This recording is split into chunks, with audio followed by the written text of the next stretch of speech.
Kristen Oaks White. Thank you for joining us for This Week in Louisiana Agriculture, the only TV show bringing Louisiana farmers and consumers together every week. My partner Avery Davidson is on a very tough assignment this week of seeing how king cakes are made and probably eating a whole lot of them. From Shreveport to the Big Easy, Mardi Gras is big business for Louisiana. In Caddo Parish, Carnival injects about $16 million a year into the local economy. In New Orleans, that's closer to $500 million. That's according to two university studies of the celebration. As Avery shows us, Mardi Gras meets agriculture every year when we enjoy a well-made king cake. Outside of Manny Randazzo king cakes in Metairie, folks are not doing the second line for Mardi Gras. They're part of the daily line. One after another, someone goes in empty-handed and walks out encumbered and happy. So I got the pecan pralines. Yummy, yummy, yummy. Yummy enough for people to start lining up at 5:30 in the morning, a half hour before this sign lights up. Can I get for you? Regular small, regular large, and a medium cream cheese. Inside, king cakes move from racks to the counter, and cash goes from hands to the register. For attorney Henrik Pontoppidan, this king cake is worth the wait. Well, I just think it's the best tasting king cake out there. So what makes Pontoppidan like this king cake best? The way they bake it, the mixture of the dough, and the way they put it together and construct it. And I'm more of a traditionalist. I don't particularly care for a filled king cake. My family does, and they love the filled king cakes. I like its traditional king cakes. So I'll end up buying 2 small of each, and everybody will be happy. Behind this door is where Manny Randazzo bakes it, mixes the dough, and constructs the perfect king cake. But we can't show you something about top secret operations and sleeping with the fishes. Here at Manny Randazzo King Cakes, it is a secret recipe that we do use. And we do adhere to it strictly, because the recipe came from my dad and my uncles and my grandfather. They started this business back in 1965. And so I was 5 years old growing up in the business. And my dad, taught me, everything there is to know about the king cake business. And my dad was a perfectionist. I'm not a perfectionist, but I'm really consistent with exactly what he taught me. Randazzo knows to be consistent with quality. He needs quality ingredients.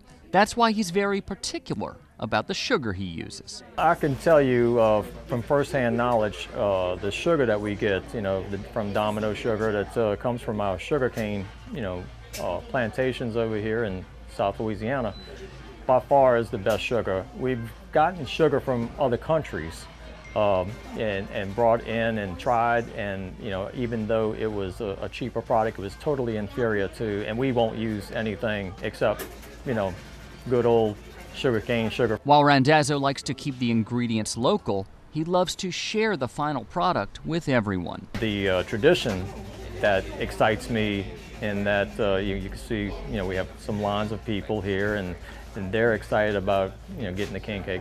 We're excited about serving them the king cake, that type thing. And so it's that, and then a lot of it goes out of town. So we get to express what our tradition is to the rest of the country. Tasted it once last year, in January, and I loved it. And I came this weekend. I said we had to stop before we left town. Farrah Hayes and her friend Vanessa Brandt are from Dallas, Texas. They each bought a king cake to take home. It has to survive the drive. The drive. Which it may not. It may not survive the whole way. We're hoping it does, but it may not. What survives the entire year is the way these people make Randazzo feel. It's the best feeling in the world, because you have something that people really enjoy and is successful in doing it, and so it drives all of us. And that drive keeps people driving here every Mardi Gras season. In Metairie, I'm Avery Davidson for This Week in Louisiana Agriculture. As you could tell, Manny Randazzo is very tight-lipped about his family's secret recipe. If you would like to taste why, you can order a king cake from Manny Randazzo's by visiting our website, twilatv.org. However, I must tell you that with the demand as high as they are right now, if you order online, your king cake will not ship until after Mardi Gras. And I can tell you though, after tasting a Randazzo's king cake, it doesn't matter when you get it, as long as you get it, they are literally that good. My neighbor brought me one for Christmas in the shape of a candy cane. It is excellent. Well, king cake pairs well with a tall glass of milk, and milk is a vital part of our daily diet. The USDA recommends you have at least 3 servings of dairy every day. This week, TWILA's Carl Wiggers takes us to Slaughter, Louisiana, to one of the few remaining dairies in the state that delivers milk from cow to consumer every day of the year. In the 1960s, the Louisiana dairy industry was more than 1,200 dairies strong. Over the last 50 years, a lot has changed, and East Feliciana dairyman Mike Bryan has been here for it all. Bryan purchased this dairy from his father in the early 2000s. A few years later, Bryan was faced with a decision that no farmer wants to make. In June of 2009, we sold the cows and really intended to get out and stay out. Bryan's father, Vernon, built this dairy in 1962. In his 55 years in the industry, Vernon Bryan has seen this dairy evolve. It's changed drastically. From at one time there was a decent living, then it got bad, and when it got worse. A lot of things have changed here on the dairy. But now it's come full circle. It's nice to be on the plus side. To find that plus side, Mike had to find a new way to run the dairy. We opened up Feliciana's Best Creamery. Still had some of our heifers, and when we actually cranked up, we were milking 9 head and started bottling milk and selling it here locally. It didn't take long for Feliciana's Best Creamery to grow their cream line of milk products. When we first started, we were only doing whole milk and chocolate milk. Within a few months, we had bought a separator and started doing skim and 2%. And along with that, we were able to do cream, half and half, and butter. Those products all began here with these cows, twice a day, 365 days a year. Vernon Bryan is still here 7 days a week, helping run this dairy.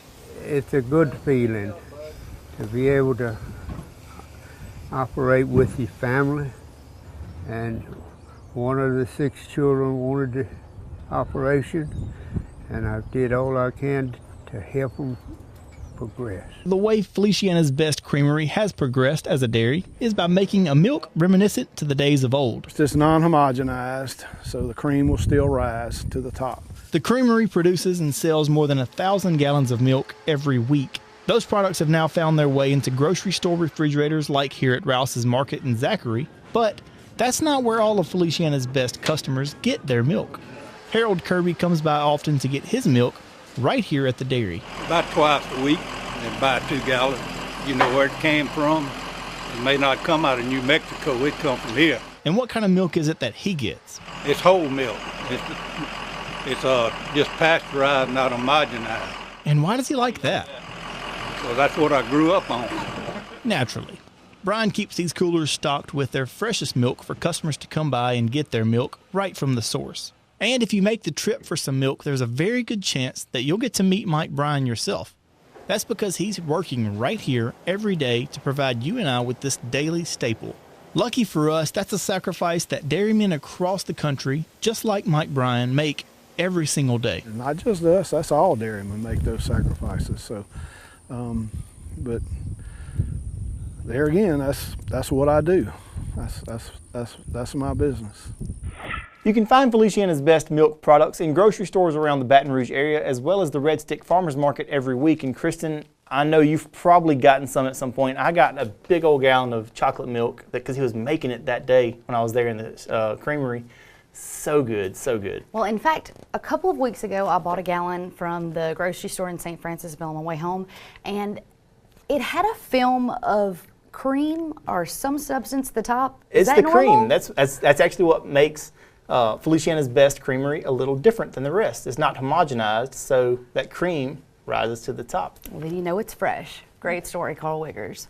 Well, we know that Mardi Gras means king cake season, but this is also the time of year when we start seeing fresh strawberries sold at roadside stands. As TWILA's Neil Melanson tells us, the weather is finally cooperating with strawberry farmers after last year's devastating floods. These fields in Ponchatoula may not be ready for harvest, but they are full of Louisiana strawberries. Now, that may not seem like such a big deal, but for grower William Fletcher, it is for this time of year. What we're seeing right now is we've got a lot of blooms starting to come out, and they're making some beautiful blooms. Anytime you see blooms this size, they're going to make some really nice berries.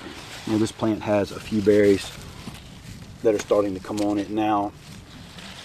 And what we would ordinarily be doing in February is pulling this row cover over the top of them to guard them against the cold weather. In fact, Fletcher believes that Louisiana strawberry crop will be a month ahead of where it normally is, meaning one can expect fresh strawberries at the grocery store a month ahead of time. The unusually warm weather this year has to be good news for Fletcher, though, right? We are cautiously optimistic that we're going to have a good berry season. There's a reason he's cautious here in 2017. That reason is 2016. I actually woke up at midnight on New Year's Eve not to say hello to 17, but to say goodbye to 16. You may have seen the reports on last year's floods, first in the spring in North Louisiana generally, and then in August in South Louisiana. Ponchatoula, though, got hit by both. When all the water came from the Tangipahoa River, which is straight through there, it came from the northwest and picked up a lot of that topsoil and ran it over the top of these fields, ruining the field behind me completely. When the August floods hit, it set a new record for this area. The crest at Robert, Louisiana was 25.5 in March. The all-time high crest in 1921 was 27 feet even. And in August of this year, it set a new record at 27 foot 3 inches. That meant at least 1.5 feet of water over Fletcher's fields here a mile away from the Tangipahoa River. And the ground that I'm standing on here is literally right across the street, right across my driveway from the berry fields, and all this grass washed out of fields that we had bush hogged last summer. So I mean, you're seeing how deep the water was over the fields, and like I say, I'm standing on higher ground here than we have in the fields over there. Fletcher's next-door neighbor, Eric Morrow, said his 2016 was a total wash, both figuratively and literally. We took a flood where the fields that we're standing in right now were completely underwater, probably about 2 feet underwater, our plants and everything. So we had lost a complete year of harvest. Morrow said things have turned around so far this year in these fields, and the season is ripe for a change. Shoot, I'm standing out here in shorts in the first week of February, so everything's looking really good. You know, if we don't really have any hard freezes in March or we get really cold, I think we're going to have a great season. We're going to kick off and have early berries. For Fletcher's part, he's just happy to be here. I am ecstatic to be standing in the middle of my strawberry crop and to be able to tell you that I am still a strawberry farmer. One of the great advantages of coming out here early and doing a story like this is that you get access to these great Louisiana strawberries, some of which are already ready to go. And they're already sweet and delicious. But don't worry, strawberries like this one are coming to a market near you real soon. So when you're taking that first delicious bite of Louisiana strawberry this year, don't forget to thank the farmers who have been through so much to bring them to you.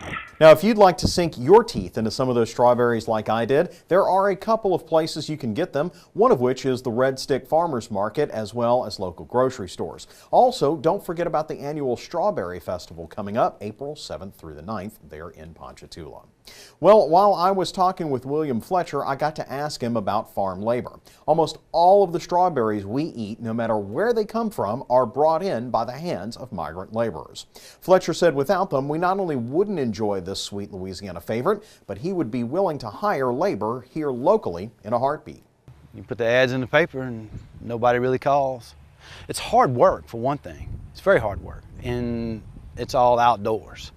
You know, I just don't know if folks just aren't into this anymore.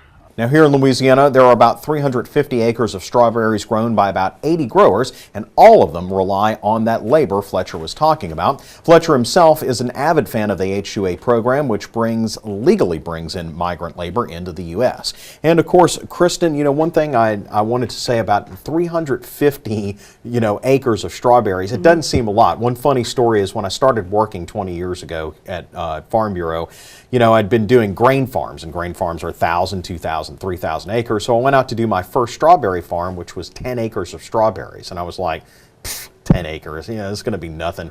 That's a lot of strawberries. That's a lot of strawberries. It's a lot of work, too. Every 2 days, they bring in 100 flats per acre. So every 2 days, 350,000 acres of strawberries in Louisiana. That's a lot of strawberries. Well, I got excited when I saw you were doing this story because I just planted 3 strawberry plants in my garden, but I have a feeling that since they're already harvesting, that maybe I planted them a little bit too late. Maybe, but of course, this is really unusually early for strawberries this year. So if they get grown and get going by March, you should be okay. Maybe. We'll keep my fingers crossed.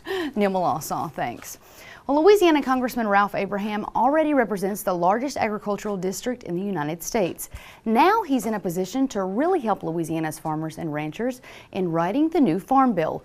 The chairman of the House Ag Committee recently appointed Dr. Abraham to the General Farm Commodities and Risk Management Subcommittee. Speaking from Washington, D.C., between votes, Dr. Abraham says he could not ask for a more important appointment to ensure America continues to have the safest, most affordable food supply in the world. This particular subcommittee of General Farm Commodities and Risk Management will be where the majority of the Farm Bill falls under. So I am just so glad I'm on this particular subcommittee so I can have a lot of influence for Louisiana on the Farm Bill. Abraham will also serve on the Forestry Subcommittee, which deals with forestry, obviously, but also on policies related to conservation. We'll be checking in regularly with Dr. Abraham as Congress continues to move forward in writing the 2018 Farm Bill.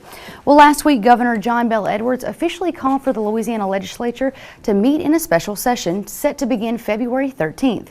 The session will address the mid-year budget hole of $304 million. Louisiana Farm Bureau's legislative specialist, Joe Mapes, explains what plans are being discussed at the Capitol to correct this deficit. Proposed ideas on the governor's side. One is to get $120 million out of the rainy day fund, which the Republicans oppose. On the Republican side, one idea is to cut Department of Health and Hospitals. We at Farm Bureau haven't seen any of those specific cuts that might be being proposed on DHH, but it seems that we're at a stalemate with the governor not wanting to make substantive cuts to any of the critical departments that he sees critical. And Farm Bureau and the farmers and ranchers are somewhere in the middle of that. This special session will end on February 22nd. To stay up to date as the session progresses, follow along on our Facebook page. We put a link on our website at twilatv.org. We'll have all the updates from the Capitol as quickly as they happen posted there. Well, leaders in the rice industry are very pleased with the ag committees in the Senate and House of Representatives. At the state rice meeting in Jennings, Louisiana, USA Rice President and CEO Betsy Ward brought the Louisiana rice farmers up to speed on all the changes that are happening at the nation's capital right now. She hopes the changes in D.C. will lead to less burdensome regulations for Louisiana farmers. Ward also believes the trend of supporting American products is on the rise and has high hopes that will lead to more American rice on tables here at home. I think that's really good for consumers in America because you know that the products we grow like rice is safe and healthy and grown under the best circumstances, sustainable. So we'd much rather have American consumers eating American agricultural products than importing from overseas. Another Louisiana commodity that is on tables across the country is sugar. According to the American Sugar Alliance, Louisiana injects more than $3.5 billion into the nation's economy. This week, sugarcane farmers from across the state gathered in Lafayette to discuss the issues and the future of their industry.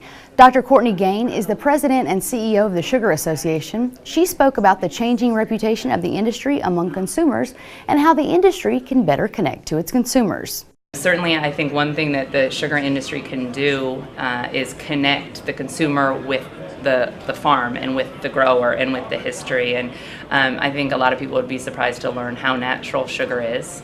That's certainly a trend right now, is natural, clean label foods, and sugar has a great story that hasn't been told. And if you want to keep up to date on the latest sugar policy, you can visit our website at twilatv.org. Well, still to come on TWILA, how to keep your lawn looking great for the winter. The LSU Ag Center has some tips to get it in shape for the upcoming spring. Stay with us.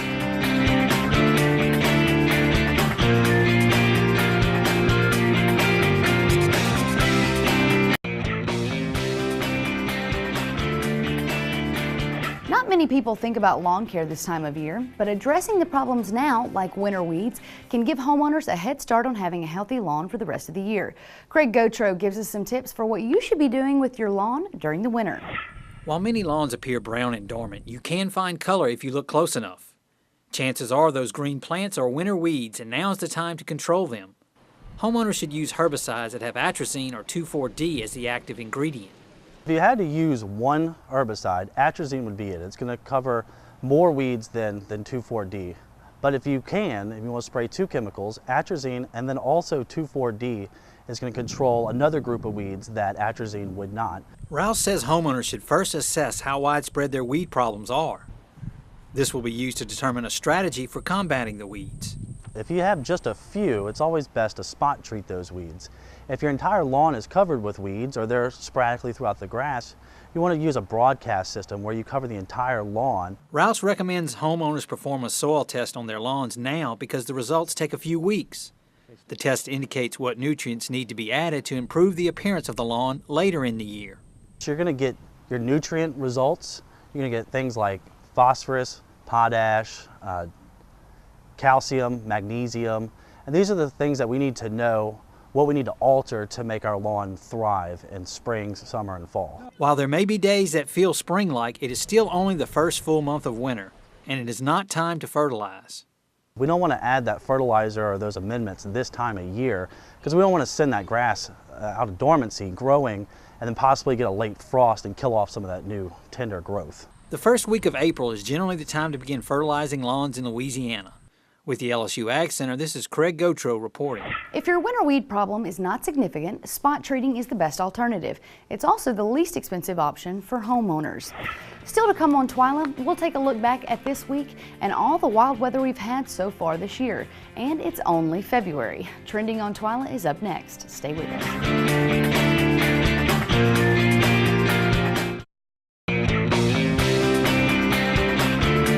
In this week's Trending on TWILA, we go online to see what you guys were posting on social media. And this week, weather was a hot topic for many folks here in South Louisiana. The National Weather Service confirmed that at least 7 tornadoes touched down in parts of South Louisiana on Tuesday. We saw dozens of photos and live videos pop up all across Facebook as people filmed the cyclones traveling across the skyline. Judd Talbot posted this video to his Facebook page of the giant funnel cloud moving west across the Mississippi River in Ascension Parish. Jordy Semino shot another video of the same storm as it moved through Donaldsonville Tuesday afternoon. WAFB's Kieran Shawla posted drone video of the storm damage in Livingston Parish, where one tornado ripped through homes and injured at least 2 people. News and weather stations posted live videos and constant updates with the path of the storm on social media. Facebook even enacted their safety notification feature for users in the New Orleans area to alert their friends that they were safe during the storm. Weather was not the only topic trending on Facebook this week. Lots of people in the ag community were talking about this Super Bowl commercial featuring lawyers trapped in cages. The satirical ad from the Humane Watch Group blasts the Humane Society of the United States for deceiving their supporters and misusing donation dollars. Contrary to popular belief, only 1% of HSUS donations actually go towards pet shelters. Patty Fodge shared the video on her Facebook page with the caption, "Probably the best Super Bowl commercial this year. We need to continue to educate people. The Humane Society of the United States is not affiliated with your local or any animal shelter and is not trying to save neglected animals." The video has already racked up more than 3 million views online. Well, moving on to our weekly trending trivia. Last week our question was, which of the following types of sugar does not contain sugar derived from a GMO? And the correct answer is A, cane sugar. This week's question is, when was the first tornado warning forecast made? Is it A, 1934, B, 1948, or C, 1957? To enter this week's trivia contest, simply log on to your Facebook or Twitter account and post your answer with the hashtag TWILA Trivia, or you can always submit your answer online at twilatv.org. Well, that about does it for this week's show. Please join us again next week when we'll take a better look at some more of your favorite Mardi Gras food. For all of us here at TWILA, I'm Kristen Oaks White. Thank you for joining us. We hope to see you again right here next week.